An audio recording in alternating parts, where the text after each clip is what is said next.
Abayizi basabiddwa okubeera abeesimbu ssaako n'okutya Katonda, kino kibasobozese okubeera abantu ab'omugaso mu biseera byabwe ebijja. Bino byogeddwa Chaplain w'amasomero ga Seeta High School ku musingi ogw'Ekikatoliki, Reverend Father Peter Ntege ku ssomero lya Seeta High School Main Campus mu disitulikiti ey'e Mukono, mu kusaba kw'okwebaza Omukama olw'abayizi baabwe okuyita obulungi ebigezo ebya siniya ey'okuna eby'omwaka oguwedde. Tuli mu kwebaza Katonda ate nga tulina essanyu lingi nnyo ery'okwebaza n'okukulisa n'okusanyukirako abakulu b'essomero, batica b'abayizi, abayizi bennyini tujja kufuna omukisa bakomewokko nabo tubakulise, ate n'abazadde ababazaala tubakulisa bonna bibale kukola bulungi nnyo.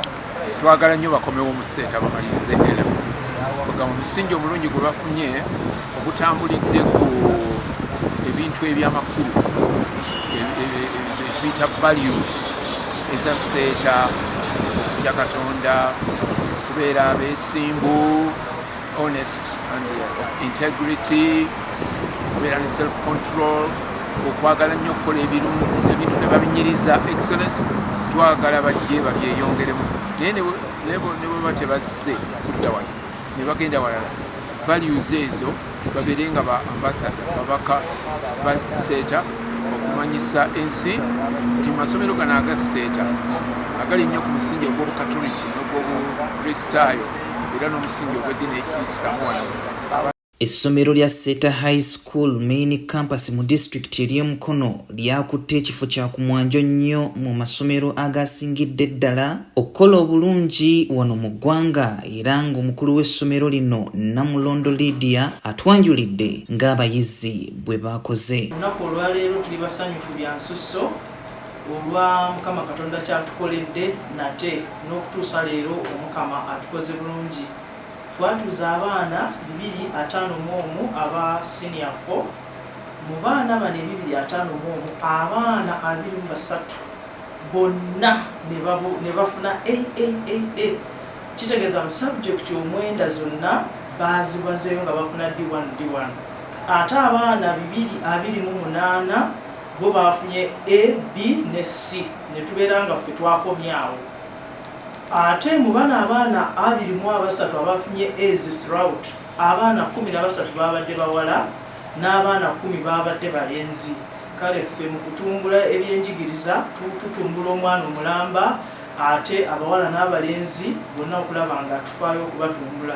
Waliwo subjects kati nga bw'olaba nti mu subjects omwenda zonna zezi maximum A's zabadde 23, ate bwe tugenda ku subjects 8 minimum ezo A's abaana ne babeera 42.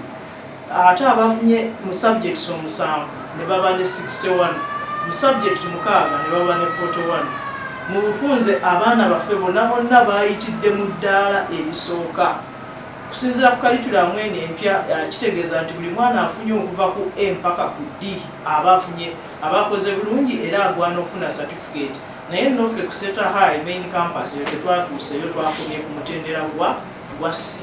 Era abaana baffe bonna basomye bulungi. Twebaza ne sekwebaza yenna mu kusingira ddala Mukama Katonda oyo mutenza ggulu atubeereddewo n'okutuusa leero okulaba nga tutuuse ku kintu kino kyetwali tutuuseeko.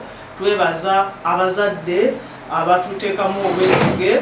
Nzijukira wano twabanyonnyola abazadde nti ffe Seeta High tugenda kubawa omwana omulamba ng'era ebibuuzo bikomyewo, mujja kulaba omwana asomye obulungi ate nga n'ebyempisa ebirala byonna bikola bulungi.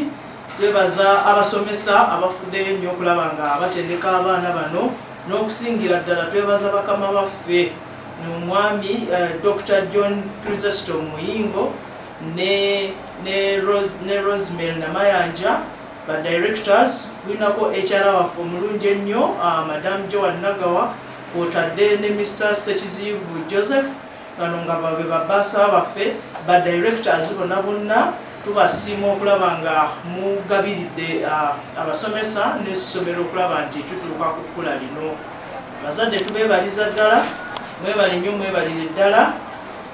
Seeta High buno bwe bweyamo bwe twabawa era tubutuukiriza. bakituukiriza. Nzijukira nga tusabira abaana ne bagamba nti abaana 251 bagenda kufuna A's, era target yaffe tugituukiriza. Abaana 208 bonna bafunye A's throughout. So twebaza nnyo Mukama Katonda ne bakama baffe, mwebale nnyo mwebalire ddala abazadde. Mu mbeera ey'okwebaza omutonzi, abasomesa wamu n'abayizi bonna essanyu bakirako lya mu Kiwagonja.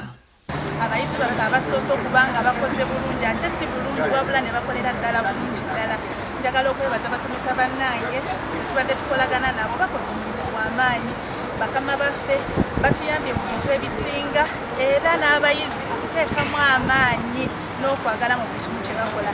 N'okusingira ddala twagala okwebaza Mukama essanyu lye tutuuseeko olwaleero abadde Katonda. Njagala kwebaza Mukama kubanga yakoze ebyamagero byonna byonna, era yebujja mu maaso nga nyingidde form 5 osobola okula combination ya BTN kubanga njagala bira architecture.